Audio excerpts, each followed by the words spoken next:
Nous allons continuer notre après-midi en rencontrant maintenant Michel Labbé. Donc, c'est à elle que nous dédions la suite de cet après-midi pour une demi-heure de découverte de l'œuvre de Michel Labbé. Michel, bonjour. Bonjour. Oui, très bien. Voilà. Ravi de vous retrouver, même s'ils sont dans des conditions pas très faciles. Merci en tout cas d'avoir accepté notre invitation. Je vais vous laisser la parole maintenant. Merci mille fois. Et puis, on est vraiment très heureux à la mission de vous rencontrer, de découvrir un peu votre œuvre. Donc, on vous laisse la parole. Eh bien, merci à Lire en Bretagne de m'avoir reçu. Alors, je vais vous présenter mon livre et puis, eh bien, vous me poserez des questions à la fin si vous le jugez bon. Alors, voilà, donc, ce livre s'appelle Figure au fond du gouffre. Alors, en fait, la photo de couverture évoquerait plutôt la fin du livre que son début. On m'a demandé ce qui m'avait inspiré. Le thème, ce sont les 100 logis. Alors, je répondrai que, en fait, j'ai été traversée pendant mon enfance par des personnages qui étaient comme ceux-là au bord de la rupture. Et eux n'avaient pas l'excuse qu'ont les gens d'aujourd'hui de ne pas avoir de travail. Il aurait pu continuer. Mais il m'a beaucoup marqué parce qu'il était très sombre.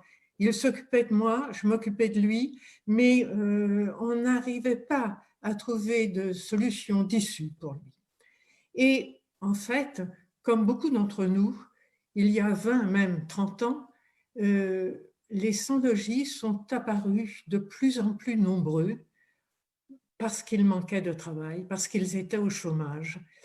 Et nous nous sommes presque habitués à leur présence. Ils sont sur les trottoirs et ils sont, comme les miens, dans les terminaux de RER ou de métro. Alors, ce que j'ai voulu faire, c'est essayer de leur redonner de la visibilité, parce qu'on se rend compte qu'à force de les voir, on ne les voit plus, on les oublie, on piétine presque les couvertures sur lesquelles ils sont, sans se rendre compte qu'ils existent, qu'ils sont là, qu'ils souffrent. Alors, je leur ai parlé, mais ils ont cette pudeur de ne pas vouloir se dire. Ils préfèrent plaisanter. Alors, je me suis contentée de les observer souvent. Et puis, je suis allée sur Internet parce qu'on y trouve des confessions, des confidences d'ex-sans-logis qui ont retrouvé du travail et qu'ils racontent la misère dans laquelle ils étaient. On trouve aussi des récits de bénévoles qui ont participé à la maraude. On trouve des récits de pompiers, de médecins, de secouristes qui ont essayé de leur apporter un petit peu de soutien. Alors, les 4 personnages que j'ai inventés sont donc tous des sans-logis qui vivent dans un terminal de métro. Alors, ils se trouvent juste devant les grilles qui ferment la nuit et qui ouvrent au matin, et ils se trouvent juste devant les escaliers roulants qui montent et qui descendent de la ville haute. Et ils sont 4. On a Fred, Attic, Momo et Ludo, auxquels il faut ajouter peut-être le chien Why Not qui les accompagne. Alors, ces personnages vivent, souffrent et rêvent dans un endroit où ils ont étalé leur couverture, leur duvet, leurs maigres possessions, des habits, des chaussures, des verres, des tasses, un peu à manger. Et tous attendent en fait un sauveur. Et ce sauveur, eh bien, devient presque mythique. Comme dans toutes les situations qui sont désespérées, On invente quelqu'un, mais ce quelqu'un va peut-être ne pas exister, peut ne pas exister, peut avoir été inventé. Et eux-mêmes, à la fin, ne savent plus comment il était, s'il était jeune, s'il était vieux, comment il était habillé, ce qu'il leur a dit exactement. Alors, je vais vous lire la toute première page du livre. Alors, donc, l'entrée du métro, comme une voûte de cathédrale, éventrée au-dessus de nos têtes. Par conséquent, si je ne mets pas le nez dehors, ce n'est pas que je sois enfermé ou impotent, c'est faute de motif. L'absence de motif plaque au sol. D'où me vient ce matin cette impression que ce n'est pas le même matin que les autres? C'est qu'un type m'a dit, se penchant, donc m'ayant vu, je dis bien m'ayant vu, c'est qu'un type m'a dit, qu'est-ce que tu fous là? Un ancien élève, un ancien ami, un ancien admirateur, car j'ai eu des amis et des admirateurs. On m'a donc vu, vraiment vu, dans cette bouche de métro où j'ai touché le fond. Vu où, en principe, j'ai atteint l'invisibilité. Alors, je vais vous parler plus précisément de mes 4 personnages. Ludo est le narrateur. C'est lui qui écrit l'histoire des 3 autres. Il s'en fait le biographe, comme il raconte sa propre vie. Il prétend écrire pour ne pas boire. Il a très peur de se mettre à la boisson, comme son ami Fred, qui s'est perdu. Il a été enseignant, mais il a fait partie de ce groupe d'enseignants qui avait un statut fragile, qui s'appelait les maîtres auxiliaires, et il n'a pas retrouvé, quand la fortune ne lui a plus souri, de poste à l'éducation nationale. Il a été peintre renommé grâce à une rencontre qu'il a faite. Il a pu s'adonner à sa passion, la peinture, et il a grimpé dans les échelons d'une façon fulgurante. Il a été invité par des galeristes, il a exposé, il a eu des articles dans les revues les plus prestigieuses. Et puis, comme souvent, sa renommée s'est éclipsée. Il est revenu à son état premier, mais il n'avait plus de travail, il n'avait plus d'amis, plus d'admirateurs, bien sûr, plus de famille et surtout plus de revenus, à part un maigre pécule qui l'empêchait de toucher ce que pouvaient toucher les autres, ses camarades. Et alors, il s'occupe de ses 3 autres compagnons. Alors, Momo, lui, vient du Vietnam. Il est resté imprégné par sa civilisation et par les légendes qu'on lui a racontées quand il était enfant. D'ailleurs, il a tendance à mélanger les légendes avec ce qu'il a vécu.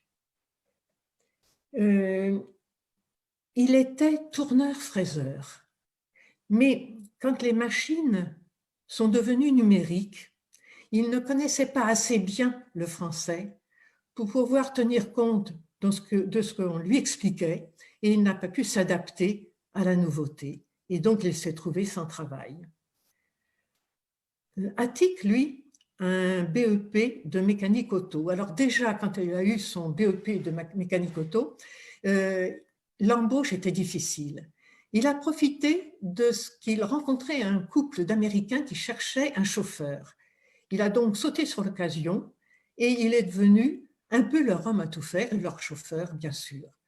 Mais les Américains sont retournés dans leur pays et ils lui ont laissé qu'un chien, un bâtard, beau, mais bâtard. Ils lui ont demandé s'il voulait le prendre. Il a dit « why not ?» et le chien s'est appelé « why not ?» Et donc, il est resté avec ce chien. Et il a perdu son travail. Fred, c'est Fred qui a fait le plus d'études, sans doute. Il a fait des études commerciales et il est devenu gérant d'hypermarché.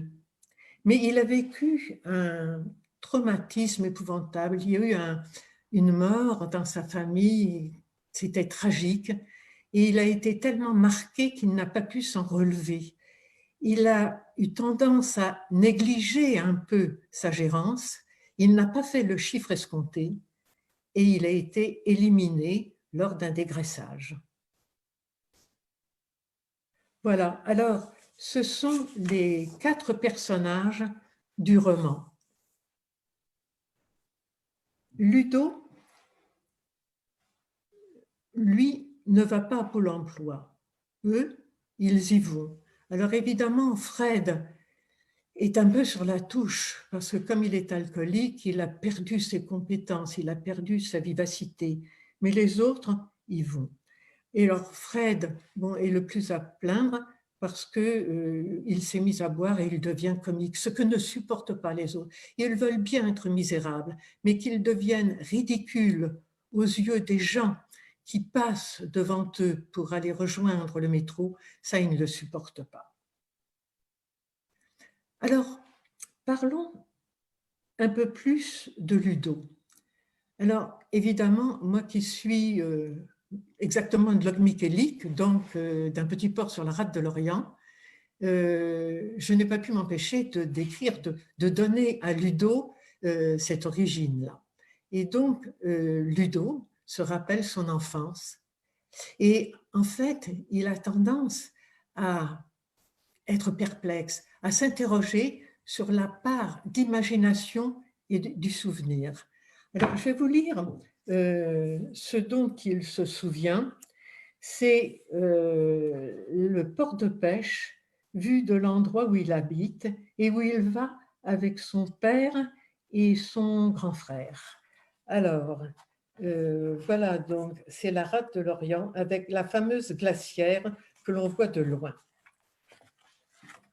Le reflet des bateaux, avec les bateaux sur la mer, tanguait, et les jetés, selon nos déplacements, s'amusaient de l'horizon, le chevauchant parfois. On le voyait, ligne infime, infinie, éblouissante. Puis, on ne la voyait plus. La mer se confondait avec le ciel. La glacière, fichée sur les quais, évoquait un château fort aux ouvertures étroites. Mon père, mon frère aîné et moi, nous allions voir dégringoler dans les chariots, peints du rouge éclatant du minium, ces énormes cubes de glace qui accrochaient le ciel, voguant entre les nuages. Une fois, dans la transparence de l'un d'eux, nous avons découvert un pinson pris en plein battement d'ailes, prêt en dégelant sur un chalutier, à s'amalgamer aux poissons à l'agonie. Mais le soleil glissait sur la mer bleue, la striait d'or. Alors, on avait imaginé facilement l'oiseau, débarrassé de sa carapace, translucide, prenant son envol. Et donc, on retrouve un petit peu la situation de ces 4 personnages pris dans la gangue de l'état de sans-logis. Alors, Ludo, qui vient donc de la rade de l'Orient, s'est inspiré pour ses peintures, ce qui le traverse toujours, de ce qu'on a appelé le cimetière des bateaux. Et ceux qui sont allés en Bretagne connaissent certainement cet endroit qui est magnifique. Le titre de cimetière ça paraît sinistre, mais en fait c'est magnifique parce que c'est au bord du Blavet, sur l'Annester, plus exactement sur Carelvie, et on y a échoué les bateaux qui ne servaient plus. Alors, en bord de Blavet, vous avez de vieux chalutiers, donc avec des coques de bois, mais vous avez aussi de vieux remorqueurs, des cargos, et donc vous avez des coques de métal qui ont rouillé et qui ont un éclat formidable au soleil. Et donc, on voit surgir de la mer des mâts, des proues, des poupes, des carcasses, des restes de bateaux, des cabines, et tout cela donne un paysage presque surréaliste, si vous voulez.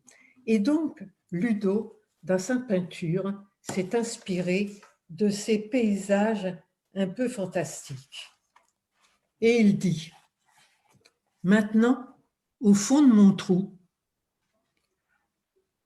alors que j'ai encore au bout des doigts, dans tout le corps, les gestes, la sensation du pinceau ou du couteau, je vais essayer de déchiffrer ce qui me déconcerta. Je me souviens de l'éclat fauve de la place des Vosges, où j'exposais aussi. Pourquoi fauve? Était-ce l'automne des arbres?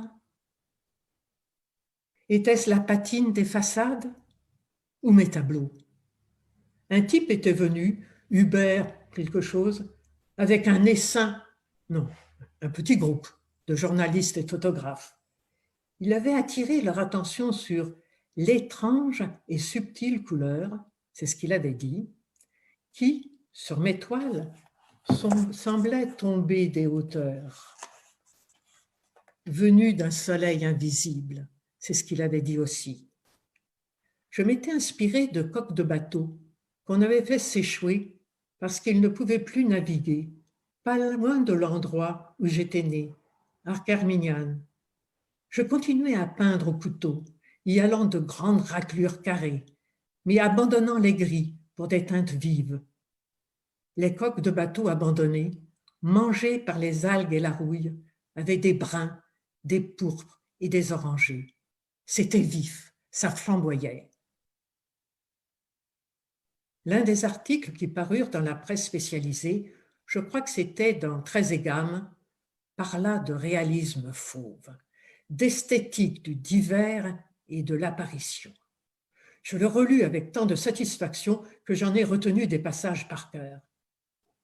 Les tableaux furent tous vendus. L'un des acheteurs paya même en vieilles pièces d'or. Donc fauve, ce n'était pas l'automne, c'était la lumière de mes œuvres et l'éclat des sequins. Mais ce miroitement, je n'ai peut-être rêvé au fond de mon trou, parce que maintenant, il me semble invraisemblable. Mais ce qui domine, à côté de ces souvenirs dont ils ne sont plus sûrs, c'est la tristesse, c'est la douleur. Alors, il y a bien sûr la faim, le froid, mais surtout la perte de soi.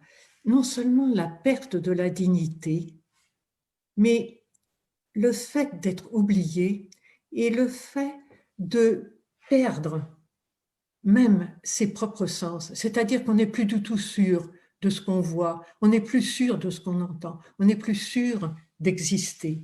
Et c'est cette perte de soi qui est la plus dramatique, parce qu'on peut se demander dans quelle mesure on arrivera, si jamais on arrive à les récupérer, dans quelle mesure on arrivera à leur redonner le sentiment d'être soi-même.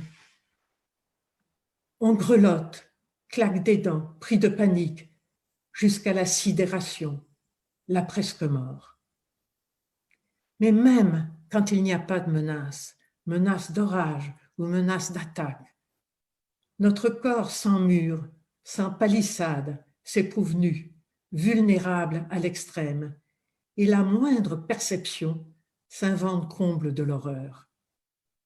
Notre espèce de bivouac, au cœur de la nuit, au cœur de l'insomnie, attire continuellement le plus léger de la ville, créant des tempêtes à partir de minuscules bruits.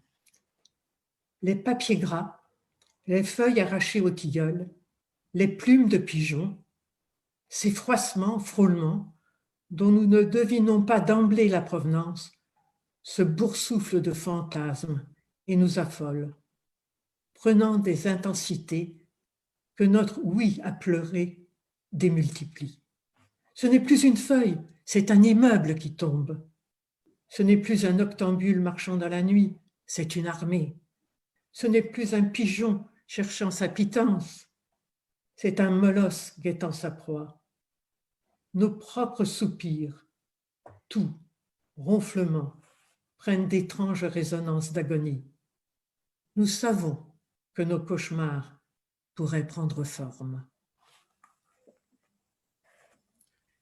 Alors, pour être un petit peu plus gai, peut-être, je vais vous parler du chien. Donc, le chien a été laissé à Attique par ses patrons américains. Il s'appelle Why Not. Et j'ai voulu prolonger mon empathie pour ces 4 personnages par l'empathie qu'ils avaient eux-mêmes pour le chien. Le chien se ferait presque tuer pour eux. Et eux se donnent aussi beaucoup de peine pour le chien. Et on a l'impression que les règnes pour eux ont disparu et que le chien est, si vous voulez, entré dans l'humanité. Alors, à un moment de leur séjour, dans ce trou, dans ce fond de cale, ils se font attaquer, mais odieusement, par une bande de voyous qui descendent les escaliers et qui leur tapent dessus, qui les tabassent, et ils sont gravement atteints, gravement touchés. Et les secours prévenus viennent leur porter secours, les soigner. Et vous avez des pompiers et vous avez un médecin. Et bien sûr, vous n'avez pas de vétérinaire et ils s'inquiètent tous pour le chien, peut-être plus que pour eux-mêmes. Et donc, voilà le passage où arrivent les secours. Ils ont désinfecté, pommadé, recollé, recousu, agrafé, pensé. Nous nous laissons faire, presque heureux d'être ainsi maternés, même si nous avons mal et froid. Nous avons montré Why Not. C'est lui qui nous a défendus, a dit Attique. C'est lui qui nous a défendus, ai-je ajouté. Why Not, assis sur son derrière, continuait à haleter, sa gueule fendue dégoulinant de sang, la tête rentrée dans le corps. Nous fixions le médecin. Le médecin nous a regardés d'un air incrédule. Vous n'allez pas croire que je vais aussi soigner le chien. Nous n'avons rien dit. Attique lui a ficelé la mâchoire avec son lacet de chaussure afin qu'il ne puisse mordre. Le médecin a dit « Bon, allez, allons-y, tenez-le bien, parce que je vais devoir raser et désinfecter, ça va le brûler, et je ne tiens pas à me faire bouffer. » Et la babine, j'ai dit au médecin. Il a été renversé par une voiture dernièrement, et ça s'est ouvert un peu plus quand il nous a défendus. Nous lui avons recousu l'oreille, attaché la patte, mais pour la babine, vous êtes pas mal débrouillé pour la patte et pour l'oreille. Je vais refaire l'attelle de la patte. Pour la babine, eh bien, je peux agrafer, mais il ne pourra pas mâcher pendant, je ne sais pas moi, 1 mois. C'est à vous de voir. Comment il va faire pour bouffer? On est habitué, j'ai dit. On lui mâche ses repas avant de les lui mettre dans la gueule. Bon. Il a clipsé la gueule de Why Not, qui ressemble désormais à une fermeture éclair. Why Not, la gueule enfin déficelée du lacet de chaussure, laissait entendre de brefs, faibles gémissements. « Qu'est-ce qu'il dit ?» a demandé le médecin. « Ben, il a mal, j'ai dit. » Alors, bien sûr, il trouve des brutes, il trouve de parfaits salauds, mais il trouve aussi des gens compatissants, des gens qui cherchent à les aider, qui cherchent à leur venir en aide. Mais dans les remous de la foule, ce qu'ils cherchent toujours, c'est leur sauveur, quelqu'un qui va presque miraculeusement les remettre sur les rails de la vie, sur les rails de la société. Alors, dans ce texte, vous avez aussi des personnages qui vont et viennent. Vous avez par exemple la dame qui s'occupe des toilettes qui a un gros faible pour Ludo. Alors, vous avez aussi donc ce personnage un peu mythique qu'ils ont appelé « Qu'est-ce que tu fous là ?» dont ils ne savent pas grand-chose. Et puis, vous avez les usagers qui vont, qui viennent. Alors, il faut dire que nos 4 amis n'ont pas d'intimité parce que, bon, continuellement, les gens vont et viennent. Mais ils surprennent les conversations des autres, ceux qui ont du travail, qui vont au travail ou qui en reviennent et qui ne s'aperçoivent pas qu'ils sont menacés. Mais on les entend.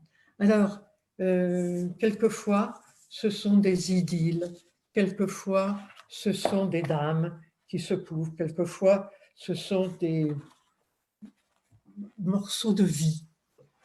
Par exemple, il est avec qui en ce moment? Une jeune, rencontrée sur le palier. Oh, mais à son âge, il devrait se méfier. Ah, mais les hormones, ma chérie, les hormones. Ou bien, encore, cet autre passage où ils entendent encore les confidences des uns et des autres. Par exemple, 2 messieurs pincés qui discutent entre eux de quelque ouvrage, on le suppose, et qui, d'une façon bizarre et tout à fait par hasard, arrivent à parler d'eux, en fait. C'est une quête des origines. Ils se sentent comme des marionnettes au fil brouillé, une quête de la part manquante de soi, ou l'éveil est contemporain de la chute. Voilà. Mais ce qu'ils espèrent, c'est toujours voir apparaître ce messager, ce bienfaiteur, et on attend comme eux. Et alors, ça va vous rappeler sans doute des chansons, des passages que vous avez plaqués contre nos murs de béton, rongés par l'humidité. Nous ne sommes même plus des vagabonds, nous ne bougeons pas, nous ne nous interrogeons pas, même si nous sommes habités par les éclairs de notre passé. Personne ne le sait, et nous n'avons pas d'histoire. Qu'étions-nous au siècle dernier? Rien, parce que nous ne le sommes plus. Nous marmonnons parfois une ritournelle qui nous a plu dans notre très tendre jeunesse, des histoires de fermes du bonheur, de papillons éblouis, de femmes roses, de virées du côté de chez Swann, d'Alexandrie ou de Valparaiso, sachant ce monde d'aujourd'hui comme d'hier, vide et vain, sans coordonnées, sans amère, aurait dit mon grand-père. Voilà. Merci beaucoup, Michel, pour votre intervention. On ne va pas avoir beaucoup de temps pour poser des questions, mais je vous propose de vous réinviter parce que j'aimerais beaucoup vous entendre parler de l'Ecclésio. Oui. Et puis, je crois qu'on aurait pas mal de questions à vous poser sur cet ouvrage et franchement, vous nous avez donné envie de le lire. Voilà, donc on est un peu pris par le temps, mais je vous remercie 1000 fois. Pour la et puis à bientôt pour Chanson bretonne de l'Ecclésio. Voilà. Je vous remercie, Michel. À très bientôt. À bientôt.